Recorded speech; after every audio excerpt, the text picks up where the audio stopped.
Olá, alunos do nono ano, tudo bem com vocês? Estamos aqui para fazer a correção da UPET 3, Língua Portuguesa do nono ano, semana 1.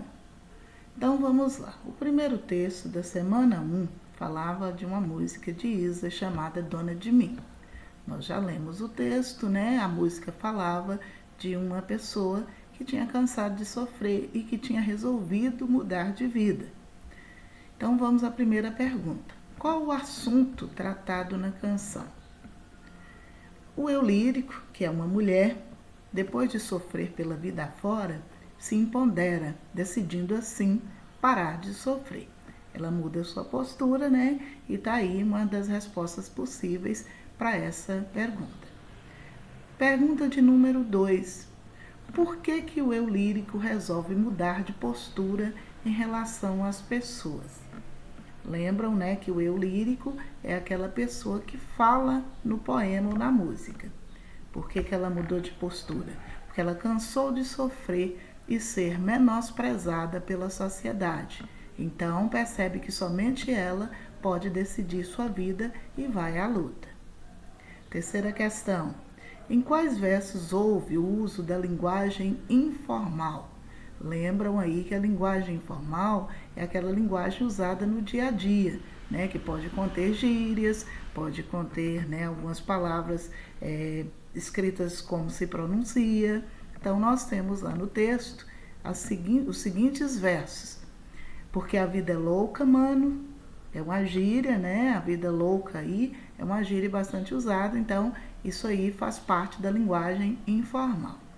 Temos também sempre do meu jeitinho, né? Na verdade, a palavra corretamente escrita seria jeitinho. É bruto, mas é com carinho. Então, nós temos aí a palavra carinho, que deveria ser carinho e que foi escrita carinho. E a última, né, o último verso, que é papo furado não entretém. A expressão papo furado é uma gíria também bastante utilizada. Então, nós temos aí, né, exemplos de linguagem informal. Segunda questão, seria a número 4, pediu para que vocês colocassem, né, segundo o título aqui, vocês deveriam reler o trecho e indicar o efeito de sentido decorrente do uso das conjunções em destaque. Então, nós lembramos aí que conjunção são aquelas palavrinhas que são usadas para unir orações e elas estabelecem efeito de sentido. Então, na primeira aqui, nós temos a conjunção porque.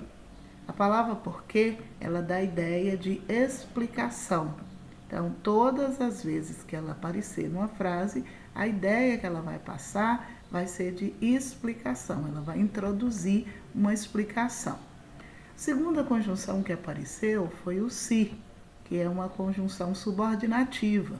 Depois nós vamos falar sobre isso. Então, a conjunção se, ela estabelece o sentido de condição. Ela dá a ideia de uma condição. Então, a terceira frase é bruto, mas é com carinho. Eu tenho aqui com carinho a conjunção é o mas. Esse mas, né, é bom lembrar aí que tem dois tipos de mas. Tem o mas, M-A-S, e tem mais, com I. Não são palavras iguais, né? São palavras parecidas, mas com sentidos diferentes. O mas vai ser uma conjunção que dá a ideia de oposição, enquanto o outro mais, nós vamos falar depois dele. Sei do meu valor e a cotação é dólar. Nós temos aqui esse i, que é uma conjunção que estabelece um sentido de adição. Próximo texto é um texto chamado Eu Interminável. Nós lemos esse texto aí, né, na semana anterior, e desse texto foi feita essa seguinte questão. Há algumas palavras na língua portuguesa que têm a função de conectar orações, são as conjunções. Essas palavras estabelecem sentidos que sejam, né, para comparar, para finalizar, para alternar, para concluir, para adicionar, para explicar, entre outros. A partir disso, leia os trechos abaixo e indique a relação de sentido estabelecida pelos textos. Então, nós temos aí uma questão parecida com a anterior. Na primeira frase, eu tenho aqui o e, né? Esse e dá a ideia de que ela estabelece uma relação de adição, de soma, de junção. No segundo, então tá aqui a resposta, né? O e estabelece uma relação de adição. Na segunda frase, eu tenho mas. Queria tanto saber quem sou, mas. Então, esse mas aqui, sem o i, ele estabelece um sentido de oposição, de coisa contrária. Na terceira frase, eu tenho ser procurada por alguém que vai mudar minha vida ou golpeada por uma notícia que me amadurecerá. Então, esse ou aqui dá a ideia de alternativa, né? De alternância. Próxima questão é a seguinte: agora indique as circunstâncias dos advérbios destacados nos trechos. Lembrando que advérbios são palavras que indicam circunstâncias. Elas vêm junto ao nome, né, um substantivo normalmente, e elas podem indicar circunstância de tempo, de lugar, de modo, de intensidade, de negação, etc. O advérbio ele sempre modifica um verbo, um adjetivo ou o próprio advérbio. Eu falei substantivo lá atrás, né? Mas eu errei. Na verdade, o advérbio ele modifica o sentido de um verbo, um adjetivo ou um advérbio, o próprio advérbio. Então, vamos às questões. Eu tenho aqui a palavra quando. Quando parece que já sabemos direitinho quem somos, um novo dia amanhece. Essa palavra quando, toda vez que ela aparecer, né, a primeira ideia que vem à mente da gente é quando, dá a ideia de quê? De tempo. Então, a relação aí, né, a complementação, né, do quando é modificar o sentido do verbo parecer, e essa modificação, esse acréscimo aí, dando a ideia de tempo para esse verbo. Seria um pouco mais ou um pouco menos do que sempre fui. Temos aí o mais e temos o menos. Duas palavras que dão ideia de intensidade, né? Quantidade.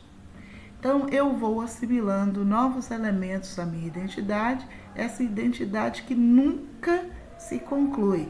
Nós temos o nunca aqui, que é uma palavra, né, que é um advérbio que ele pode tanto dar um sentido de tempo, como ele pode também dar um sentido de negação às palavras, né, que o acompanham. A frase aí, então, tanto pode ficar com o sentido de tempo, como pode ter o sentido de negação.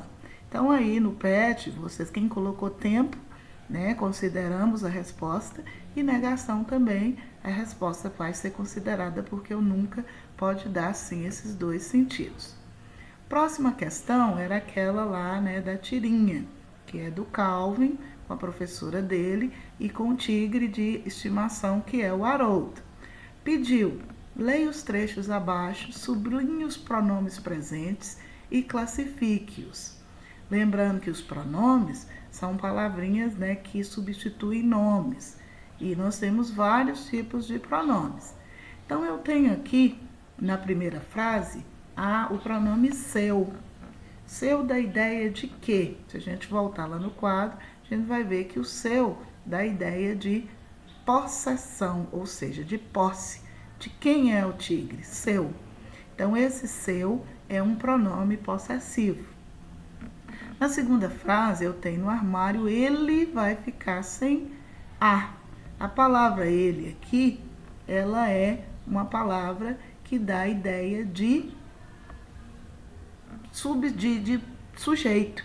Então, eu tenho aqui um pronome chamado de pronome pessoal. A pessoa que vai ficar sem a é ele. Então, esse pronome ele é um pronome pessoal do caso reto. Terceira frase, eu tenho ufa, essa foi por pouco. Eu tenho aqui a palavra essa, né, que é um pronome, e qual a ideia que esse essa passou? A ideia de posse, de quem é, né? A ideia, da ideia de demonstração. Essa ideia, qual foi a ideia? Essa a ideia. Então, é um pronome demonstrativo. Próxima questão pede: escreva as falas abaixo, adequando as frases e as colocações pronominais à norma culta da língua portuguesa. Então, eu tenho aqui a primeira frase, que é: bem, pelo menos coloque ele embaixo da sua cadeira. De acordo com a gramática normativa, né, a gramática considerada correta, esse ele é um pronome pessoal do caso reto, e ele não poderia ser colocado aqui. Né? No lugar desse ele, a gente teria que substituí-lo por um pronome pessoal do caso oblíquo, que seria o o. Então, eu tenho aqui, né, que fazer essa troca. Bem, pelo menos coloque o. Então, esse o aqui fica no lugar do ele, já que o ele não poderia ser usado aqui, já que a função dele na frase seria de sujeito. Já o o, a função dele é de objeto. Ele completa o sentido do verbo. Então, no caso aqui desse verbo, ele seria, né, colocado aí o o no lugar do ele, completando aí o sentido do verbo como objeto direto. Última frase: nem me fale, nem me fala. Se você for analisar as regras, esse me, né, que é um pronome pessoal do caso oblíquo, ele não está errado nessa frase. De acordo com a regra, né, toda palavra negativa, e o nem aqui é uma palavra negativa, atrai o pronome para perto dele, antes do verbo. Então, esse me aqui, ele não vai ser trocado, porque ele está colocado de forma correta. Mas a questão pediu também para você adequar as frases, né, de acordo com a norma culta. Então, se eu for levar em consideração a adequação da frase, o me está correto, mas o verbo aqui não foi usado da forma correta. O verbo teria que ser colocado no imperativo, e então a frase ficaria da seguinte forma: nem me fale, e não nem me fala. Por quê? Porque nesse caso é uma frase imperativa, né? O verbo deve ser usado da forma imperativa, e a colocação, a conjugação dele seria fale. Então, pessoal, é isso aí, né? Façam a correção do PET, estudem bastante, vem aí a semana 2, o comentário, né? Os comentários da semana 2. Façam com atenção, estamos aqui à disposição, qualquer dúvida é só entrar em contato, e no mais, né? Bons estudos, fiquem com Deus e até a próxima.